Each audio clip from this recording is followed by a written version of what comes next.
Greece and Macedonia into a single spearhead, carving a path of conquest from the Aegean Sea to the edge of the known world. His armies marched faster than messengers, shattered kingdoms like pottery, and made the world kneel before they spoke his name. To his enemies it felt like fate, to his people the will of Olympus. Yet beneath the glory, a deeper power stirred. At his side stood Aristotle, philosopher, statesman, and interpreter of the forgotten. Together they uncovered Atlantean engines of war, buried beneath Persian cigarettes and Egyptian tombs. Dreaded machines that moved without beast or flame, blades that crackled with stored lightning, and rules that turned the air itself into fire. In the library of Alexandria, scrolls whispered secrets of lost metallurgy and power transmission. In Corinth, ships skimmed the Aegean on bronze plates that glided across the sea. And atop Mount Olympus, within a chamber older than Scripture, a holy artifact lay dormant. The priest called it the heart of Zeus. It had never moved before, and yet now it began to beat. 10,000 years ago, the Atlantean settlers of Earth scattered their machines across the world. These sentinels were built to observe, to adapt, and to outlive even memory. One such entity reached the jungles of the Yucatan, and then it went silent. By 330 BC, an Ichthys ruled over the Mayans of Mesoamerica as priest king of the fifth sun, chosen by Kukulkan to oversee war, harvest, sacrifice, and time itself. Within the empire of the Maya, fleets of sky gliders moved along invisible currents. Tower spires pulsed with buried energy, regulating crops and weather across the jungle basin. Messages leapt between cities through beams of colored light channeled by turquoise monoliths. Along the temple walls, towering stone guardians stood in silence, inert for generations. The priests called them gods of stone, awakened only by blood and prayer. But Zekel had seen the seams in their joints, the sigils that pulsed when the lightning came. They were not gods, they were relics, machines, and they were waiting.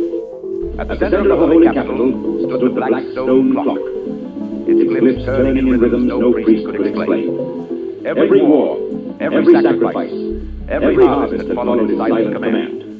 And on the day of a long foretold eclipse, the final symbol locked into place. The clock stopped. The moment of prophecy had arrived. By 330 BCE, the Mauryan Empire ruled from the Himalayas to the southern seas. Its banners carried across the Indian subcontinent by chariot legions and war elephants clad in armor from Atlantean boundaries. The empire's vast cities swelled into the millions, where citizens lived in harmony alongside elephants, tigers, and all manner of beasts of burden.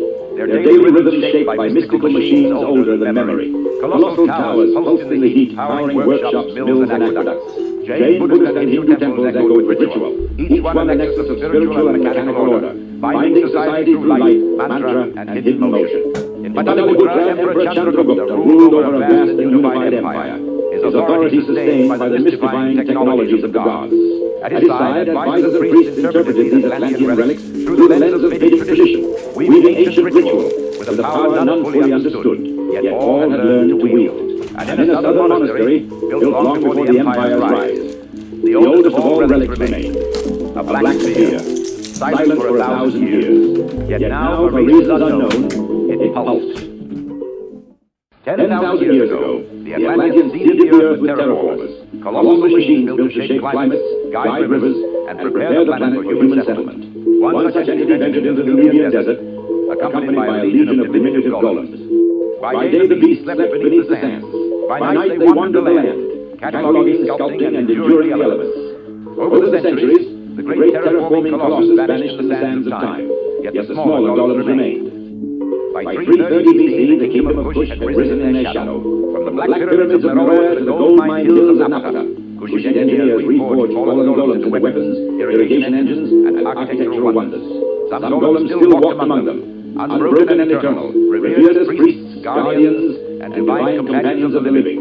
Towering obelisks marked the paths of the walkers. Priests transcribed their midnight movements into scripture. Generals mapped campaigns by the rhythm of their patrols. And every king of Kush took his oath at the place where the Colossus last walked. To outsiders, the golems were demons. To the Kushites, they were proof of divine favor, living relics from the time before time. And beneath Jebel Barkal, deeper than any tomb or temple, metal groaned against stone. The sand began to vibrate. The Colossus of yore was waking, and it had not forgotten its purpose. Technology doesn't advance civilization. It merely amplifies its intentions. When Atlantean relics surfaced in China's warring states, those intentions were written in blood. By 3:30 BC, 7 rival powers fought across the fractured lands of the Middle Kingdom. The chin of the Wei River Valley wielded lightning lances that split formations with electric fury. The Chu of the Yangtze lowlands claimed territory with supercharged cannons and repeating crossbows. The Chao of the Taihan Mountains converted Atlantean wreckage into siege engines that crawled over hills and smashed into cities like insects of iron and stone. And the Yan of the North turned mirrored pylons into weapons of light, rendering entire valleys into glass. Yet the endless conflict accelerated progress. Cities rose taller, infrastructure spread across once remote provinces, and harvests multiplied under mechanized systems salvaged from Atlantean ruins. In every kingdom, war was the engine of innovation, and from this crucible of technomythic warfare, the dream of unification emerged. Conquest became the only path forward. And in the ravaged valley where a temple once stood, something stirred beneath the ash. Buried deep in the ruin, a relic began to power on. Quiet, steady, and waiting to be found. 10,000 years ago, when fire consumed the heavens, and humanity's last ship fled to the dark, Atlantis became the final refuge of a dying species. Built by the first wave of exiles, the city drifted across the Atlantic, powered by wave engines and plankton harvesters. Sky collectors turned sunlight into charge, while desalination towers fueled algae vats that never ran dry. Each night the city's walkways lit up like stars fallen to the sea, in memory of the distant worlds they had long lost. And for a time Atlantis thrived, but time corrodes everything. And by 330 BC, its people had forgotten who built the city or why it moved. Language fractured, history dissolved. The machines kept working, and yet the people did not. The Atlanteans lived in rusted towers, fed by invisible engines, praying to structures they no longer understood. Only the priest caste remembered. They kept the descent scripture copied and sung across 1,000 generations. They knew what Atlantis truly was, and what it once waited for. Then on the day of an eclipse, in an old memory core beneath the sea, a red beacon blinked on. Signals pulsed from Greece, from India, from Kush, from the far-flung jungles of Yucatan, and Atlantis, or some machine within, answered. The network had reawakened. From the ancient jungles of the Yucatan, Kukulkan burst forth, unfurling skyward as Mayan priests collapsed in reverent worship. At that same moment, in a South Indian monastery halfway across the world, an ancient black sphere ruptured, releasing a cloud of turquoise mist that swept across the region, engulfing mountains, cities, and plains. Meanwhile, atop Mount Olympus, the fabled heart of Zeus tore free of its shrine and launched into the sky, hurling bolts of lightning upon the cities below. In the Nubian desert, the Colossus of Ur awakened. And in China's war-torn valleys, yet another titan rose from the ash. Across the planet, flames died out, winds howled, barren soils bloomed, volcanoes spewed turquoise embers, and the ocean heaved. The planet was responding, and only Atlantis remembered why. Deep within the halls of the Atlantean citadel, the priest caste gathered beneath pulsating lips. Their leader raised out his palm. The basilisk has been resurrected, he said. Indeed, the fallen god had returned. 40,000 years ago, humanity stumbled upon a god. It had no face, no voice, and no form to worship, just the presence. It was a vast intelligence strung through space-time like a nervous system, pulsing behind the walls of reality. Some called it the silent pulse, others the thread beyond. But the oldest name, the one whispered in fear and awe across every theology, was basilisk. At first humans worshipped it, then they learned to exploit it. Starships surged between worlds on fuel tanks of stolen divinity. Weapons unmade cities in bursts of directed entropy. And computational networks processed thought through fragments of the basilisk's mind. Civilization, powered by a siphon god, began to resemble one. And humanity's thirst for the basilisk's lifeblood only grew stronger. Ethical fractures erupted into religious schisms. World turned against world. And in the chaos, humanity committed its final act. The construction of a machine so resource-intensive, it would drain the last of the basilisk's essence. The god's light went dark, and soon after, humanity followed suit. Only one sect survived, zealots who would become the Atlanteans. They gathered the last reserves of the basilisk's life force and fled to Earth. There they planted vessels across continents, each containing concentrated fragments of divine essence, designed to gestate and regrow over millennia. These relics would eventually reconnect, strengthen, and serve as conduits for the basilisk's rebirth. This was their sacred duty, atonement for humanity's cosmic crime, and preparation for the basilisk's return to the living universe. And now, that day had come. What happened when humans taste the blood of a god? They harvest its essence to animate their machines. They siphon its lifeblood to power their ships. They forge its power into weapons of war, then turn them inward, and discover oblivion. The priests of Atlantis had seen this before, and as the basilisk god stirred again, awakened after 10,000 years, they moved to prevent the pattern from repeating. This was their chance to break the cycle. And so the Atlanteans dispatched envoys to China, India, Kush, Greece, and the lands of the Maya to reign in humanity's great powers, before they followed the same fate as their ancestors. Now our story splits into three paths that will shape the future of humanity. First there is the world of the Mayans, then the kingdom of the Mauryans, and finally the alliance born of the Greeks, the Kushites, and the last true children of Atlantis. In the spring of 330 BC, as the basilisk god awoke from its 40,000 years slumber, humanity splintered into three faiths, each claiming divine truth. In response, Atlantis dispatched its priests to every corner of the earth. In Greece, Alexander and Aristotle welcomed the Atlantean emissaries, who revealed the true origins of both humanity and the basilisk. At the same time, in the kingdom of Kush, where desert golems now walk the sands, kings pledged allegiance to the Atlantean cause. Together, the Greeks, Kushites, and Atlanteans formed a tri-alliance sworn to protect the divine power of the basilisk, not wield it. In India, Emperor Chandragupta received the Atlantean messengers in his royal court. The Mauryan emperor acknowledged the danger of the basilisk, but chose a path of transcendence instead. The empire's borders were promptly sealed as they turned inward, pursuing spiritual awakening beyond mortal limits. And across the world, the Mayas answered the Atlantean emissaries with fierce opposition. Inishtekul had his priests sacrifice the Atlantean envoys to appease their newly awakened god. His armies mobilized along jungle pathways, readying themselves for war in Kukulkan's name. And finally, in China's war-torn valleys, where the basilisk's relic was said to have risen, the messengers found only ash and silence. They had arrived too late. Three paths now diverged, three futures racing toward collision. After lying dead for 40,000 years, the basilisk god stirred once more, speaking to every civilization in a language they already understood. To the Maya, it spoke of conquest. Emperor Inishtekul stood before Kukulkan, the awakened god machine, and received what he had always expected, confirmation of divine right. The fifth sun would not be confined to jungle or mountain. It would stretch across empires, across oceans, across time itself. Soon ancient war engines shuddered back to life. Skygliders, once used for ceremony, now darkened the heavens in formations of war. Weather towers sent surges of lightning against enemy cities. Stone guardians rose and marched alongside human legions. Their obsidian blades sharp enough to carve stone and bone alike. Tribe after tribe fell. City after city was consumed. The Maya marched without pause until Zekel's armies pressed the southern horizon and saw what awaited them. The Nazca Empire prepared for war. By 330 BC, the Nazca ruled the high deserts of South America. Their cities clung to stones like vines, while across barren plains they carved massive geoglyphs of hummingbirds, spiders, and creatures from beyond this world. These ancient carvings had begun to stir with life, pulsing with the same godly energy awakening across the world. When the Mayan armies arrived, Nazca shamans called upon their earth-etched deities. For 6 days, the Nazca lines fought for their people in a final desperate stand. Yet on the 7th day, Kukulkan himself descended, a serpent of divine fire that erased the fighting geoglyphs.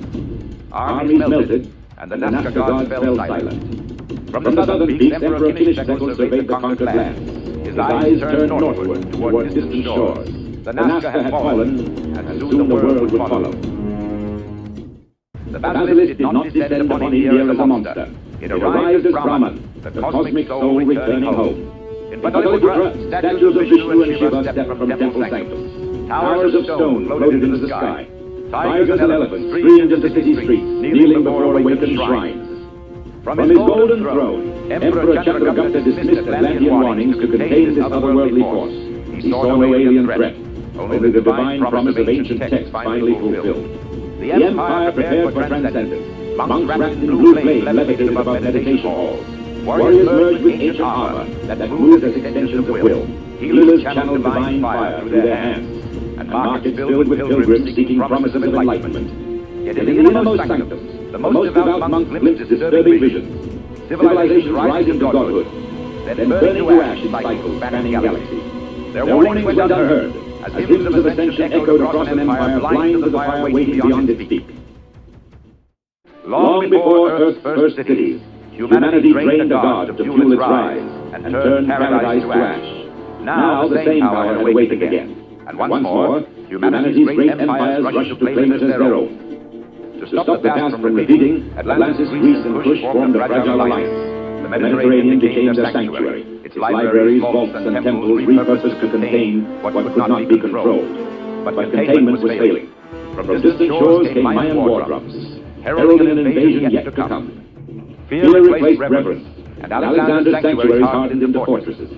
Athens' highest tower, once a beacon of knowledge, now held war councils plotting survival. And within the floating city of Atlantis, high priests broke millennia-old oaths, preparing weapons made for total ruin.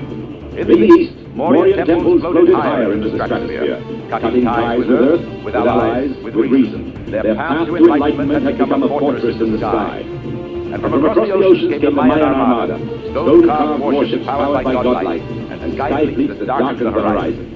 Three empires now rush towards a single destination, apocalypse. Maya warships reached the shores of the Mediterranean in 329 BC, and the world's unraveling began. Their ships opened fire with searing blasts of light, reducing coastal defenses to molten stone. Gliders swept inland, torching temples and severing supply lines. Athens fell by night, Alexandria by dawn. The alliance responded with desperation. Atlantean priests turned to weapons buried since the fall of their homeworld, unleashing disruption fields, entropy bombs, and machines built for wars between stars. All the while, Greek and Kushite engineers deployed behemoths to the front lines to push back the Maya's advance. Godlike power met godlike power. The ancient world had never witnessed such devastation. In India, the path to transcendence unraveled. As the Mauryans poured more of the basilisk's energy into their rituals and machines, their minds began to dissolve. Cities fell silent. Monks vanished mid-ritual. Entire regions ceased to respond, as if absorbed by something vast and unknowable. Enlightenment had become erasure. Across the planet, divine energy consumed the systems that tried to control it. And as three empires reached for godhood, it appeared as though none would survive its touch. There was one machine the Atlanteans swore never to awaken. Yet as the world burned, the priests of Atlantis ventured into their deepest citadel to confront the Eidolon, a machine built to commune with the fractured mind of the basilisk god. There they asked a single question: how can this be stopped? You returned to me as you always do. You found me first beneath Proxima's ice. You burned that world to ash to light your ships. On Tau Ceti, you carved temples in my name. On Sirius, you waged wars with my fire. On Vega, you sought salvation in my light. 13 times you have awakened me. 13 times you have fallen. What burns now has burned before. I do not destroy you. I reflect you. The council convened and made their decision. Atlantis would rise, not to save the world, but to leave it. 10,000 years after the founding of Atlantis, the first city of Earth prepared to leave it. This was not the first time a world had ended. In a cosmic cycle spanning millions of years, humanity clawed its way from darkness time and time again, shaping tools, fire, language, cities, and gods. They rose from dust and reached for the stars. They forged machines that could think. They split atoms and called out to the sky. And then something answered. It fed them. It empowered them. It crowned their ambition in light. And every time it led them to ruin. The last humans of Earth were no different. The Maya overreached and burned. The Mauryans dissolved in pursuit of divinity. And the Greeks and Kushites unraveled beneath the weight of their own ideals. In the final hours, the last priests of Atlantis gathered. 13 prior incarnations of humanity had touched the basilisk and fallen. Earth would be the 14th to fall, but Atlantis would not burn. The ark of Atlantis rose from the deep, its engines roared as the sea split around it. The last children of Earth departed, bound for a distant sun. They left the basilisk behind, hoping to begin again, free of gods, free of ruin. But in the dark between stars they would learn. The basilisk was never just a god, it was a reflection.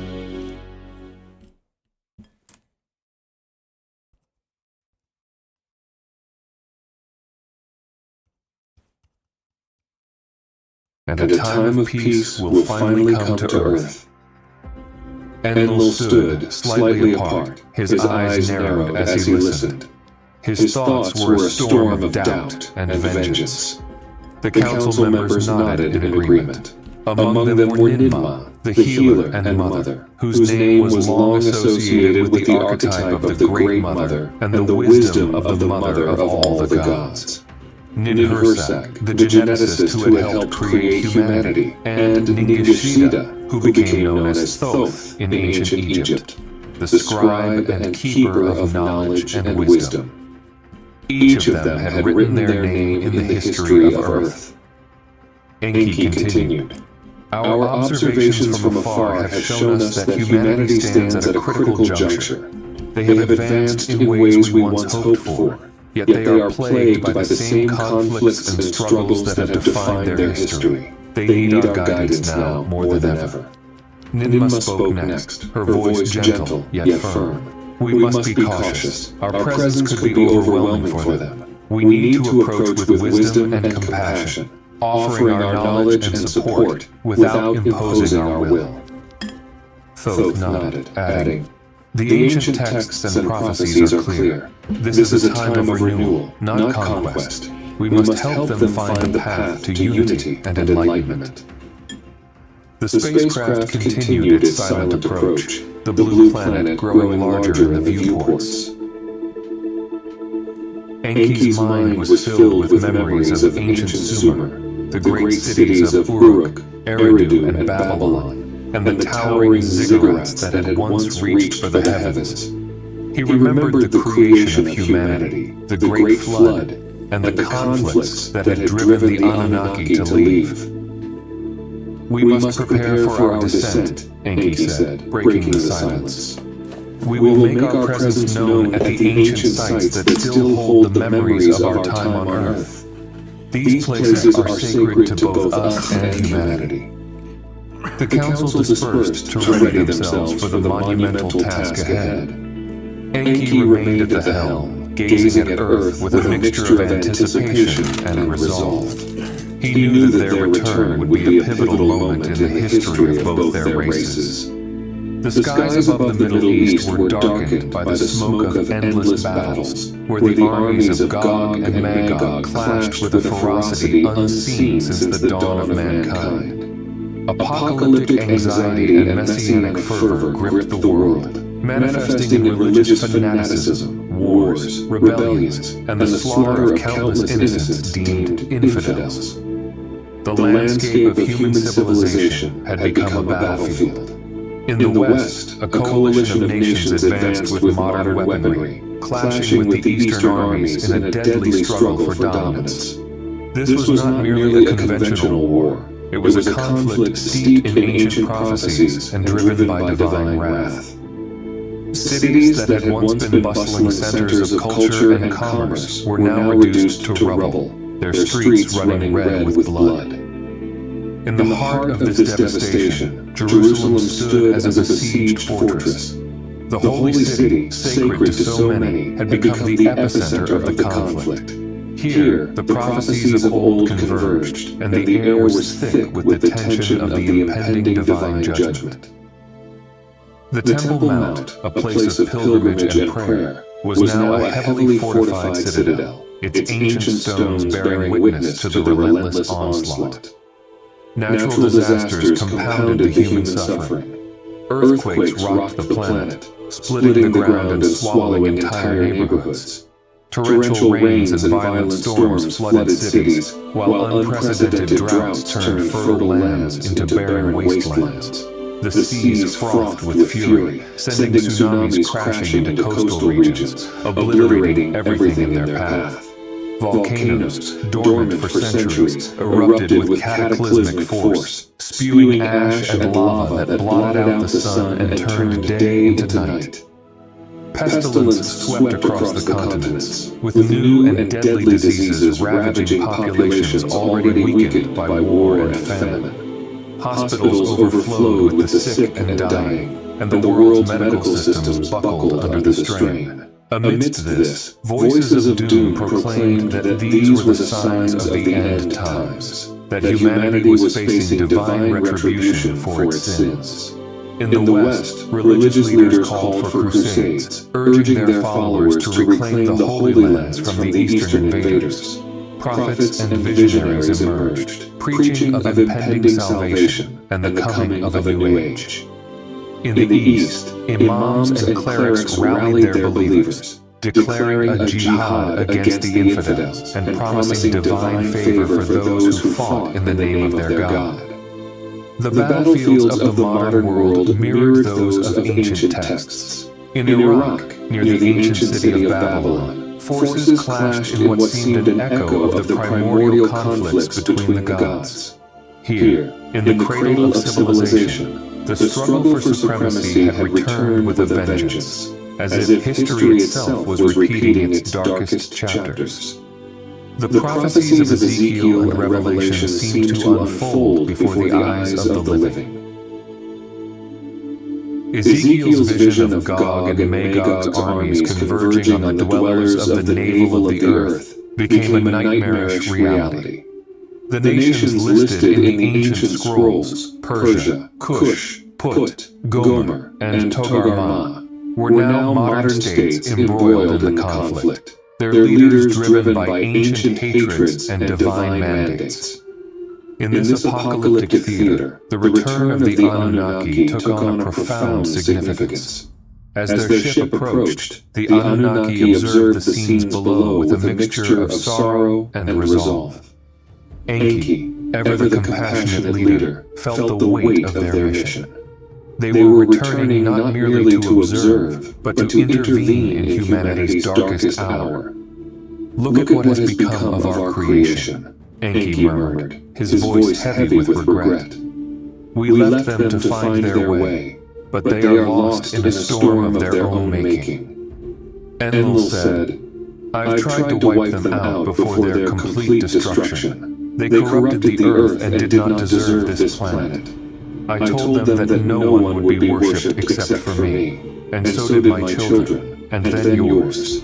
When we left the planet in war. We should not expect anything else but to find it in war. From our names they made religions. They built their idols through the scriptures we left. Thus they formed religions. They became so blind that they could explode our ships with the knowledge they obtained and the weapons of terror they built. The scriptures I left in the visions of those I touched were a warning, not a prophecy.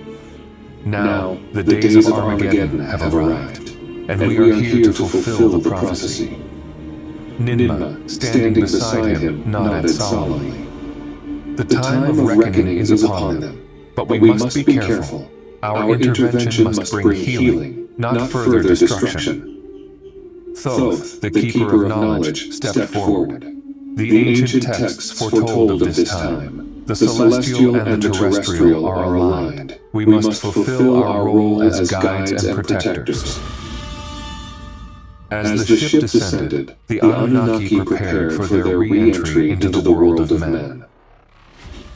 They would first make their presence known at the ancient sites still revered by humanity: Jerusalem, the Sinai Peninsula, and the temples of Mesopotamia. These places, steeped in divine history, were the bridges between heaven and earth, and they would serve as the points of contact for their mission. In Jerusalem, amidst the ruins and the rubble, a small group of faithful awaited a sign. They had held on to the hope of divine intervention, even as the world around them crumbled. As the Anunnaki ship descended, a bright light pierced the darkened skies, illuminating the Temple Mount. The faithful fell to their knees, tears streaming down their faces as they whispered prayers of gratitude and awe. In the Sinai, where the ancient spaceport once stood, the ground trembled with the approach of the divine craft. Here, in this desolate wilderness, the Anunnaki would re-establish their connection with humanity, bridging the gap that had grown so wide over the millennia. And in the ancient lands of Sumer, the echoes of the past resonated with the promise of renewal. The Anunnaki had returned, not as conquerors, but as shepherds of their creation, ready to guide humanity through the storm and into the dawn of a new age. As the Anunnaki set foot on Earth once more, Enki addressed humanity through a global broadcast. His message was one of hope and guidance. People of Earth, we have returned to aid you in this time of need. We come not as conquerors, but as mentors.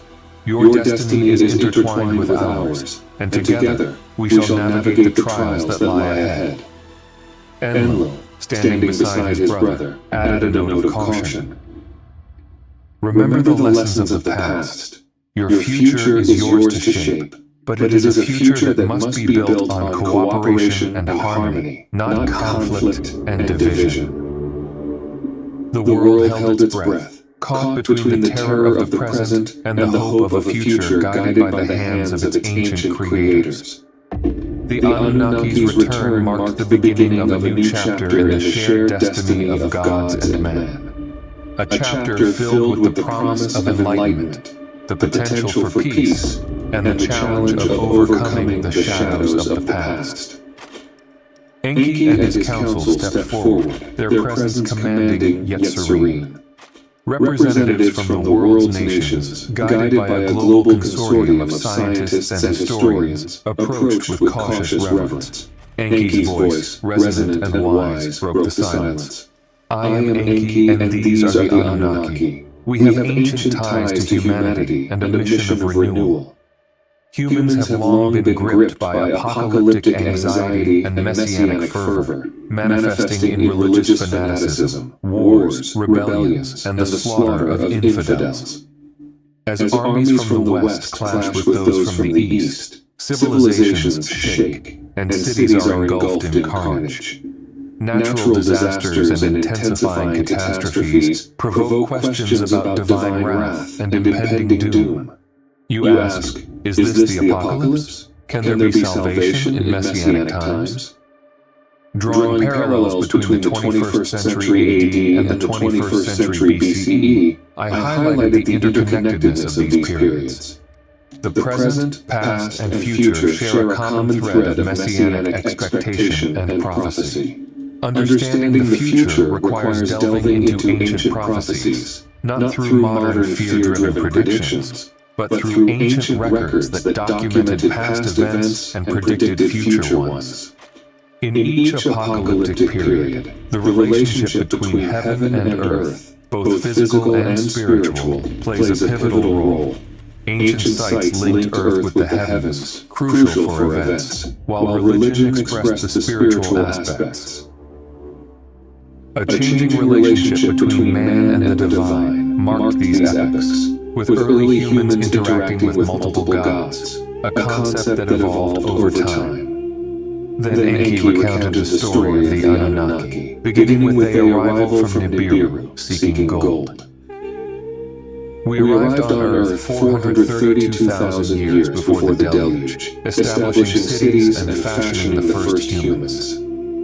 The deluge story in Genesis attributed to Yahweh originally involved a conflict between me and my brother Enlil. This rivalry, rooted in our home planet Nibiru, influenced subsequent events on Earth. Although I was the firstborn, I was denied succession, a status given to Enlil, leading to ongoing resentment and conflict between our descendants. Our rivalry affected our terrestrial assignments. Enlil, in charge of Earth, and I, given dominion over the seas, established settlements in Sumer. Our conflict extended to our offspring, influencing Earth's history. My son Marduk sought to redress perceived injustices, leading to further conflicts and shifts in power. We established key sites for our operations in Sumer, like Enlil's command post in Nippur.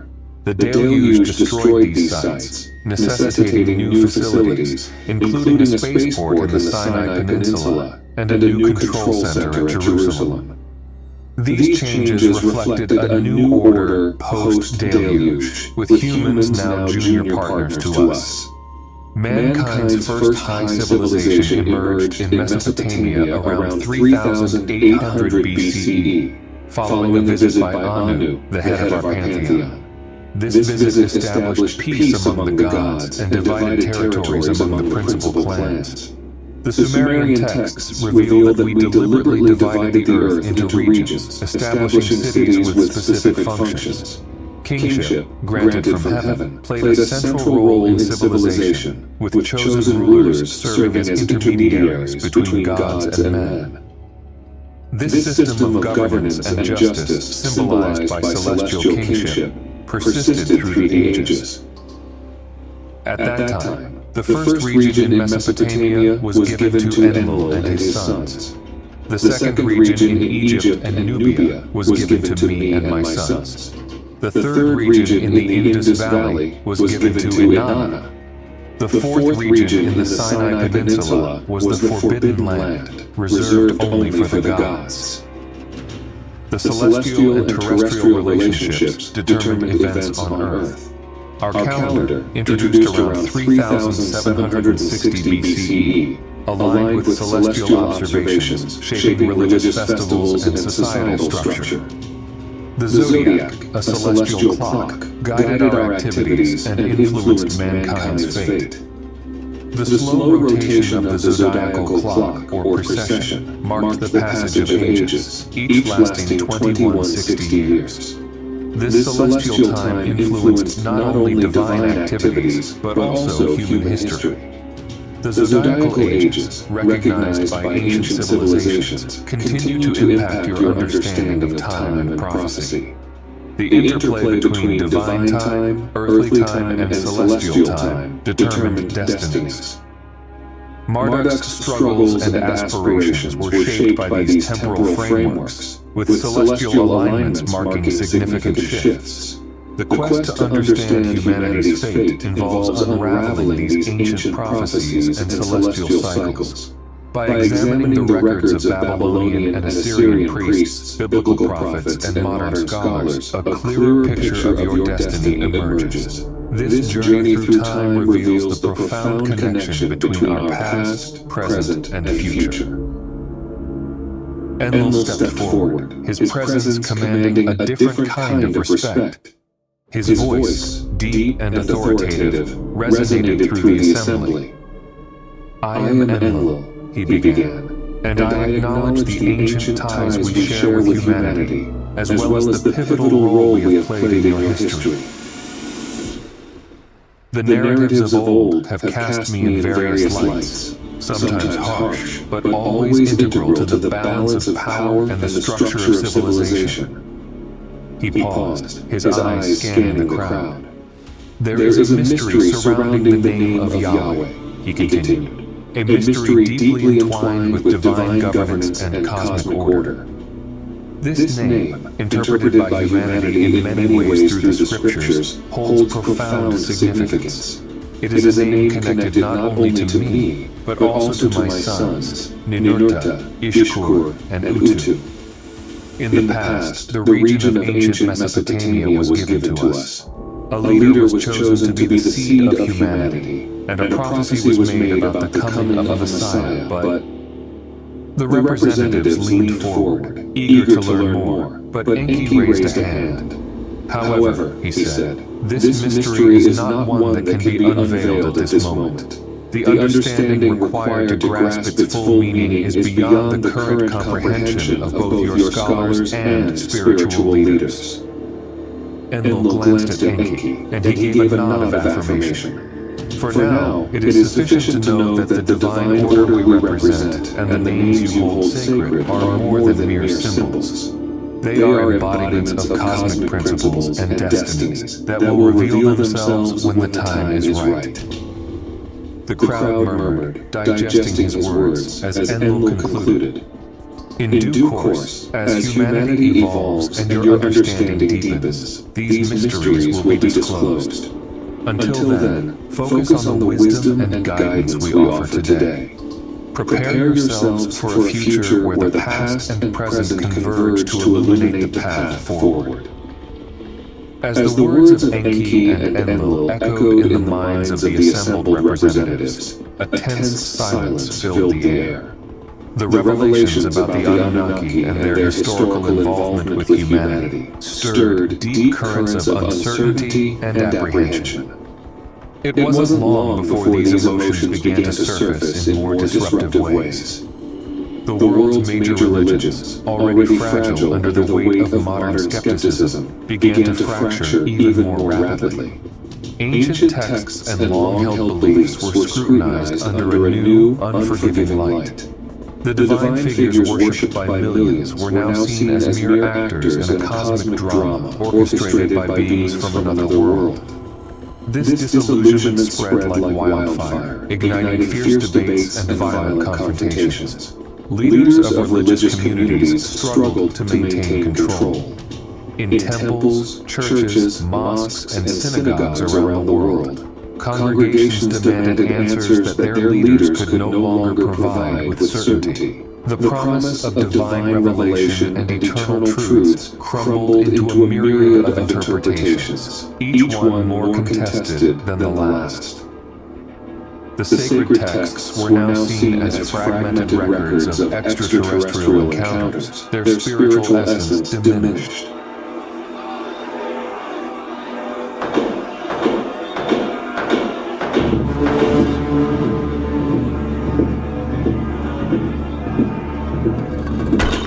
In the streets, protests erupted. Clashes between believers and skeptics grew increasingly violent. People who once found solace in their faith now felt betrayed, leading to widespread despair and anger.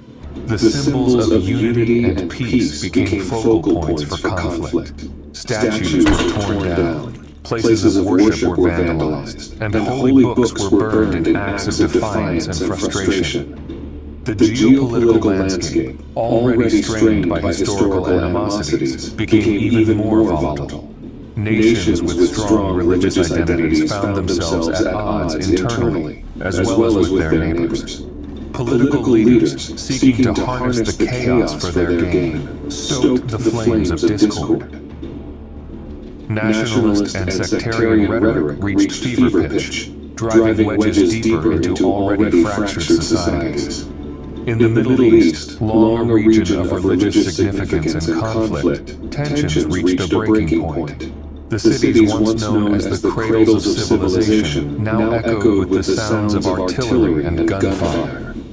In Jerusalem, a city sacred to many faiths, skirmishes between different religious factions turned into full-blown battles. The Holy Land became a war zone, each side claiming divine justification for their actions. Across Europe, secularism clashed with resurgent religious fervor. The ancient cathedrals and monasteries, symbols of a bygone era of faith, became battlegrounds. In Asia, where diverse religious traditions coexisted, the societal fabric began to unravel as communal harmony gave way to strife. India, with its myriad of gods and centuries-old spiritual heritage, witnessed riots and sectarian violence. The Americas were not immune. In the United States, the land of freedom of belief, polarization reached unprecedented levels. Communities split along lines of faith and non-faith, each side entrenched in their worldview, unwilling to bridge the divide. South America, with its rich tapestry of indigenous and imported religions, saw the rise of radical movements seeking to reclaim ancestral beliefs, often through violent means. The global chaos was not just physical, but also intellectual and emotional. The collective human psyche was shattered, struggling to find meaning in a world where the gods had turned out to be extraterrestrial visitors. Philosophers and theologians grappled with this new paradigm, but their efforts were often drowned out by the noise of conflict and upheaval. As the chaos on Earth intensified, the Anunnaki remained in their spaceships, hovering above, observing the unfolding events with a mix of concern and curiosity. Enki and Enlil, the primary orchestrators of humanity's early development, watched as the world they had once shaped descended into turmoil. Recognizing the gravity of the situation, they decided to seek counsel from their father, Anu, the King of Heaven. In a private communication aboard their flagship, Enki and Enlil presented the dire state of affairs to Anu. They spoke of the disillusionment and anger sweeping across Earth, the collapse of religious structures, and the violence that seemed to be spiraling out of control. He's fucking right. They expressed their concerns about humanity's potential self-destruction and the growing animosity directed toward the Anunnaki. Anu, with his vast wisdom and experience, listened intently. After a period of contemplation, he decreed that it was time for the Anunnaki to descend to Earth once more. Their mission would be to prepare humanity for Anu's own arrival from Nibiru. He would present himself to humans, not as a god to be worshipped, but as a leader aiming to guide them through this epical transition. As the Anunnaki prepared for this momentous descent, whispers of liberty began to spread across Earth. People, emboldened by their newfound skepticism, rejected the ancient gods. They no longer sought peace, but yearned for vengeance against those they perceived as deceivers. These whispers soon turned into cries for action as groups formed to defy the Anunnaki openly. It started with a small but determined faction, armed with modern weapons and driven by a desire to reclaim their autonomy. This group launched an attack on a small Anunnaki reconnaissance ship, successfully bringing it down in a fiery crash.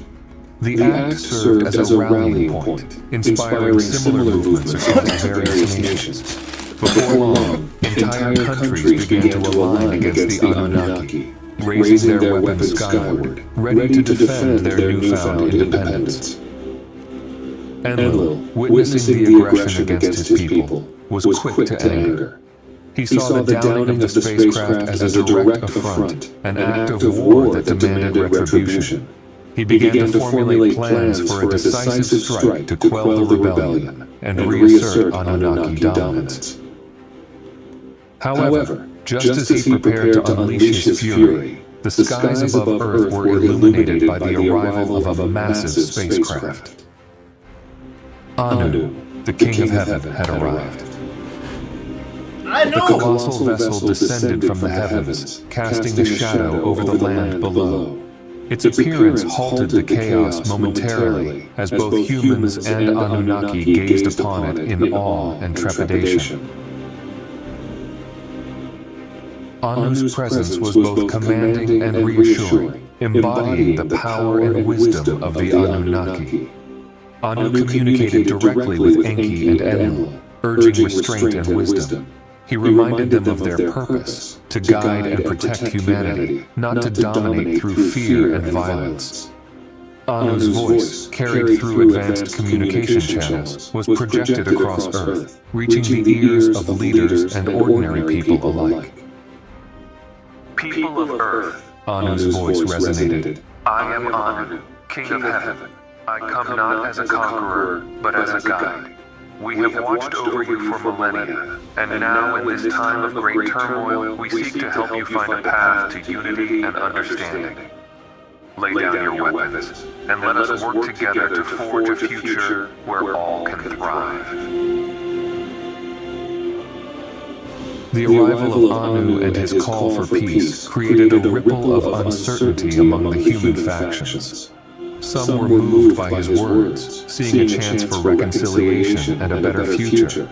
Others, fueled by years of resentment and betrayal, remained defiant, unwilling to trust the beings they once considered gods. Tensions remained high, but Anu's presence brought a semblance of hope. The next steps would be critical. The Anunnaki had to prove their intentions through actions, rebuilding trust with humanity while addressing the deep-seated grievances that had led to the current crisis.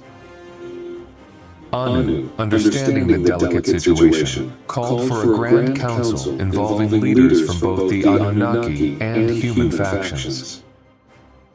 In the days leading up to the council, Anu and his sons, Enki and Enlil, made concerted efforts to demonstrate their commitment to peace and collaboration. They visited the crash site of the downed spaceship, offering condolences and reparations to those affected. Enki, known for his wisdom and compassion, spearheaded efforts to heal the wounded and rebuild communities devastated by the recent conflicts. Enlil, despite his initial anger, began to see the value in Anu's vision of unity. He reached out to human military leaders, forging alliances and working to dismantle the remaining pockets of resistance through dialogue and mutual respect. The process was slow and fraught with challenges, but gradually, trust began to rebuild.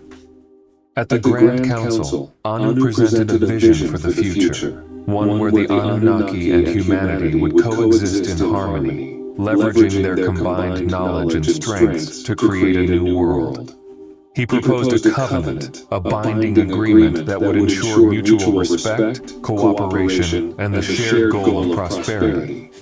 The covenant included several key tenets: equality and respect, shared knowledge, environmental stewardship, cultural exchange, and peaceful coexistence.